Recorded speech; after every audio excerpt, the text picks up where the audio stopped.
Hey everyone, and welcome to The Explainer. Today we're going to step inside a pretty fascinating architectural thought experiment. Now, whether you lean left, right, or straight down the center, I want you to just set aside your political reflexes for a few minutes. We are going to put on our inspector hats and objectively examine a proposed step-by-step blueprint for a completely new society. It's a question that almost always sparks an intense debate, right? What would a socialist America actually look like in practice? We hear the word socialism thrown around literally all the time. It's a highly loaded term, it carries a massive amount of historical and political baggage, which means people naturally have very strong, very immediate reactions to it. But rarely do we look past the fiery rhetoric to examine the actual, mechanical nuts and bolts of how such a system might operate in the United States. So today's explainer isn't a political pitch, and we're definitely not here to persuade you either way. This is purely an objective, educational deep dive into a very specific set of plans. Our source material for this blueprint is a book titled Socialist Reconstruction, A Better Future for the United States. The authors actually note right up front that historically, Marxists have mostly avoided writing highly detailed, prescriptive blueprints for the future. But they argue that modern crises, specifically things like accelerating climate change and extreme wealth inequality, demand a concrete, step-by-step manual rather than just vague political theory. So we're going to review this document to understand exactly how they propose completely rewiring the country. Okay, let's dive right into Section 1, a new socialist constitution. We're starting at the foundational level here, looking at how the government itself is structured and, ultimately, who it serves. The blueprint operates on a really specific critique of the current U.S. Constitution. The authors argue it was originally designed by a small group of property owners primarily to protect their private assets, utilizing a decentralized federal system that, in their view, just creates conflicting laws, gridlock, and totally uneven rights across state lines.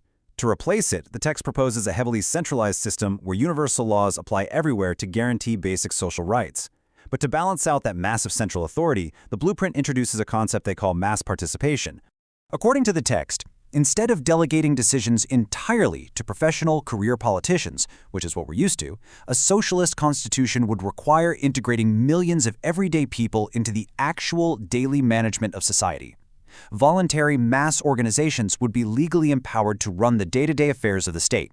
So picture how this works mechanically. Instead of electing a traditional city council to make your local zoning decisions, a massive, legally recognized local tenant organization might hold the actual administrative power to make decisions about housing in their specific neighborhood.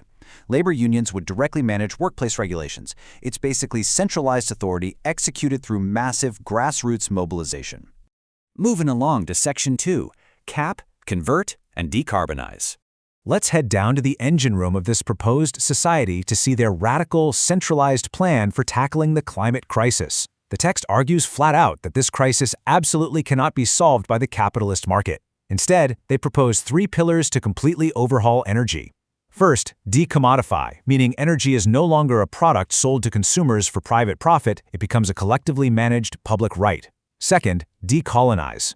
The authors point out that even current green energy initiatives often rely on extracting resources from the global south just to power Western grids. This plan seeks to end that dynamic entirely. And third, decarbonize, which is the rapid, complete end of fossil fuel dependence. The mechanics behind achieving this are incredibly direct. The book details a process called Cap and Convert. A centralized fossil fuel cap agency would come in and put a hard, non-negotiable ceiling on all fossil fuel production, legally forcing it lower and lower over time. At the same time, they decommission massive energy drains across the country, specifically targeting nuclear weapons facilities. And here's where it gets really radical. Any remaining energy during this transition wouldn't just be bought by whoever has the most money. It would be strictly rationed based on social need. To give you a sense of this extreme departure from a market economy, the authors explicitly state that under their system, the homes of historically disadvantaged communities would literally be heated before the swimming pools of the upper class. All right, Section 3, abolishing debt and finance. Let's inspect the financial architecture of this hypothetical America, where the very concept of wealth undergoes a massive paradigm shift. You know, when people hear a phrase like abolishing private property, they usually panic.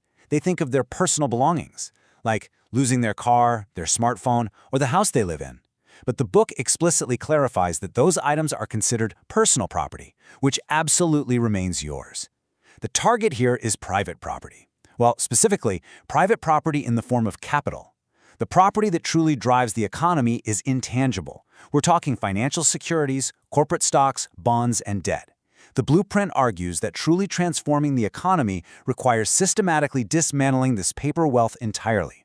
To actually achieve that, the authors outline a massive two-step financial reconstruction.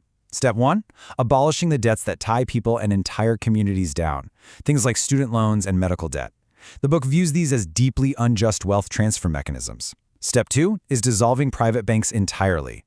In their place, the government would establish a single, centralized public utility called the People's Development Bank. And without a profit motive driving things, this bank's mechanics are totally different. Credit wouldn't be given based on who yields the highest financial return on investment. Instead, capital would be allocated based on a democratic assessment of what society materially needs. For example, directing funds to build a much-needed regional hospital or a massive new solar farm. Next up is Section 4, Rebuilding Infrastructure and Health. Let's explore the living spaces of our blueprint and see how basic human needs are structurally reimagined. The text approaches housing strictly as a fundamental social right, which effectively abolishes landlords and private mortgages altogether. Access to shelter is completely removed from the capitalist market. But logistically, this requires massive coordination, right? I mean, if there are no private landlords, how do you even move to a new city? Well, under this blueprint, a national housing agency would conduct detailed, continuous surveys of what the population actually needs. Like, say you need proximity to a new job, or space for a growing family, or easy access to mass transit. You would submit your requirements to the agency, and housing would be allocated to you as a public service, completely bypassing the need for down payments or credit checks. Healthcare undergoes a similarly radical structural shift. The authors point to a pretty stark reality in the data: the steady decline in U.S. life expectancy when compared to our peer nations. They argue that this data essentially proves a profit-driven healthcare system is failing the general population. In fact, the blueprint operates on the core premise that private healthcare actively incentivizes sickness. Why? Because, as the text states, there's too much profit to make off of sick people. To really ground this theory, the text highlights some highly specific examples, like the skyrocketing price of insulin. It costs less than $9 a vial to produce, yet it's sold for hundreds of dollars to patients who will literally die without it. The blueprint solution for this is a fully free People's Health Administration. This would eliminate private health insurance companies entirely. Instead of profiting from treating chronic illnesses, the administration's mandate would be completely focused on holistic, preventative well-being. For the working class, this effectively removes one of the most significant modern anxieties we face today, the very real fear of medical bankruptcy.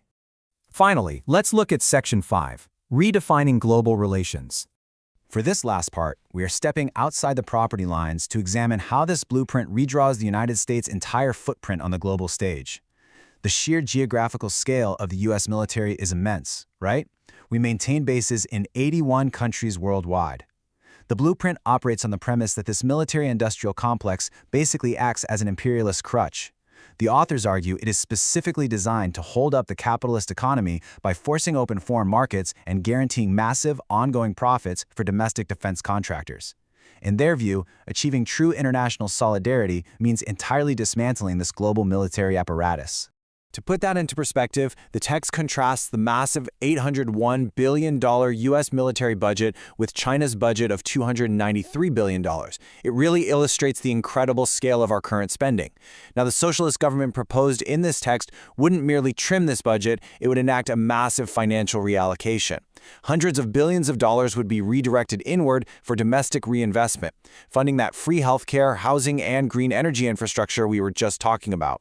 Furthermore, the funds would be directed outward as international reparations. The authors justify this highly controversial move by arguing that wealth must be redistributed globally to repair the historical impacts and extractions of U.S. foreign policy. And that brings us to our conclusion. As we step back and look at this blueprint as a whole, we see a comprehensively engineered, deeply radical vision of a very different America. Now, whether you personally view this thought experiment as an inspiring utopian dream or a fundamental threat to individual liberty, going through this source material objectively forces us to pause and confront a really vital question. What is the ultimate purpose of an economy? Is its primary function to maximize individual profit and generate wealth? Or is it a tool to coordinate resources to guarantee collective human needs and planetary survival? The authors of Socialist Reconstruction have definitely provided their definitive answer. So, what's yours? Thanks so much for joining me on this explainer.